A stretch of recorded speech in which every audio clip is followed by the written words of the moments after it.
Okay. Well, it's Fan Fest. It's that time of year that says the season's upon us. You know, that everything is finally coming to an end with the spring, the summer, the off-season camp, and we're really starting to get into game week mode now. And so I love Fan Fest. It's an opportunity for our players to have an opportunity to intermix and mingle with our fans and get up close and personal. Almost every one of the players talked about running out of that tunnel and how special it is to them. This gives us a chance to put faces with those bodies that are in the stands. And so this is a great day for us to interact with all the fans and to say thank you to so many people and to come out here. It's a fun day. You know, this is kind of for us the end of some of what we're trying to get done in camp. We still got a couple more days to go. But right now we're starting to get more and more into the season, and that's what we're all getting excited about, and that's what so many of the fans are getting excited about when you listen to what they have to say. It's about really looking forward to a good season, as we are as well as coaches and players. So just really looking forward to getting into it. Do you find it kind of funny that your picture will now be on their mantles at their house, and did they give you any fun words of wisdom this year? Well, it'll be on their mantles or their dartboards. It depends on what kind of season we have, you know, so it can go both ways. I mean, there's an awful lot of excitement. There's an awful lot of energy about this season. I think it is permeating through our team, through the fan base, because I think they see what kind of football team this can have. There's an awful lot of excitement and energy right now in the program, and it shows after having the opportunity to intermix with so many of the fans today. Do you feel there's any pressure coming off last season to maybe turn things around, or do you guys have maybe a deeper team and a more educated team that can move into the future? Well, and I wouldn't necessarily say there's pressure. I think, if anything, I would say after last season's performance, I think, if anything, there's a chip on the shoulder. We talked about we're only as good as our last game, we're only as good as a program as our last season. I think this is a very proud group of guys. It's a very proud group of seniors that are really making a strong commitment, and they realize that we can't erase the feelings of last year in a day, in a summer, in a fall camp. The only way to erase that is to have 12 games under our belt to make sure that this is a successful season, and I think that's putting a chip on everybody's shoulder and putting an awful lot of determination in the senior class. What was the message you tried to deliver to this team and you were trying to drive home down at Vero Beach during that time? Togetherness is the main thing. A lot of things we're trying to get done, but the thing at Vero, there's zero distractions there. It's great to be home. I mean, that's the expression. There's no place like home. It's not only great to come back to Tampa, but then to come to Raymond James as soon as we get back to have Fan Fest. Kind of puts it all in perspective for us right now. So it's great to be home, but I think being there was a building experience for us where we had the opportunity to build some relationships and some bonds as a football team, but also kind of develop our depth charts and our schematically, offensively, defensively, and kicking game of what we're doing.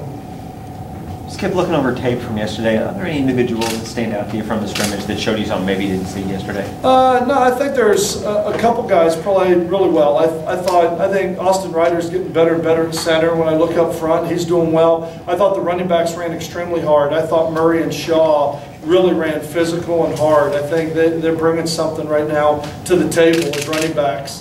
The receivers, I don't think we caught the ball as well as I would like to, as well as they have during camp. But, you know, I think the rest of it on offense I was pretty pleased with overall. Defensively, I really like our defensive front. I think with the way they can move and their athleticism, they present one of the strengths that we have on defense. Sam Barrington, Linares are really playing well. Rashard Clyde is kind of growing up. I think there were an awful lot of positive things. But overall, I think it was a good scrimmage, but it's the 16th day of camp. I think we're also a tired football team. And I think that showed up the more the scrimmage went on. It just seemed a little bit more lethargic. Didn't quite have the energy that I want to have, and hopefully we can start to regain that as we close out camp and get ready for game week. What do you see from Giddens? Do you think he's ready to have that breakout moment and play wide? I do. Ryan Giddens has always been incredibly talented. Always been talented, and when he first got here, he played hard on third down, but right now he is playing. He's probably playing with more energy than anybody on this football team right now. And I say that not just to applaud him, compliment him. He's been great. Every rep in practice, every rep in a scrimmage, he is playing this game so hard. You can know he's really got commitment to say, I want to have a great year. He wants it, and he's really. Did he always do that? No, I don't think anybody has always done that. Nobody comes in as a freshman, you know, and I've been around some great players, but very few, if any, come in ready to play every down as hard as Ryan's playing right now. But I think right now he is really playing.